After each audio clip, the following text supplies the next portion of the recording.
Har bitta ish kamchiliklari bo'lganidek, 3D modelingda ham o'ziga yarasha kamchiliklari bor. Bularni hozir bitta-bitta sanab o'tamiz. Birinchi kamchilik, uzoq vaqt kompyuter qarshisida o'tirishga to'g'ri kelib qoladi. Bu paytda ko'zlar charchab qoladi va bu har xil ko'z kasalliklariga olib kelishi mumkin.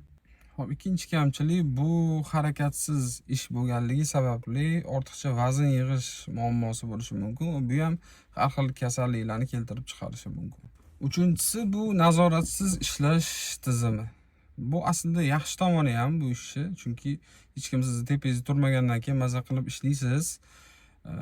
Lekin yomon tomoni shundaki, siz juda tez zona komfortga kirib qolishingiz mumkin va kompyuter o'yinlariga berilib ketishingiz mumkin yoki qanaqadir kino ko'rish, boshqa bu vaqtingizdan unumli foydalanmasligingizga olib kelishi mumkin.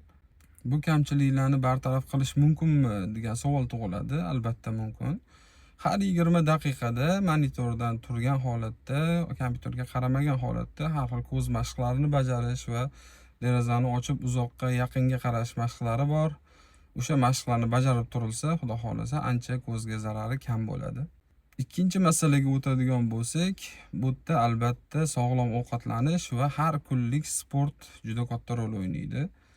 Uzoq o'tirib ishlangani sababli ortiqcha vazn yig'ilib ketmasligi uchun har xil zararli ovqatlarni kamaytirib, sport bilan shug'ullanish kerak.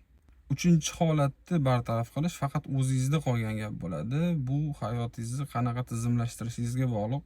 Agar sizda disiplina bo'ladigan bo'lsa, kuningizni to'g'ri tartiblaydigan bo'lsangiz, albatta siz zona komfortga kirmaysiz va moliyaviy maqsadlarni ham oldiga qo'yish katta rol o'ynaydi.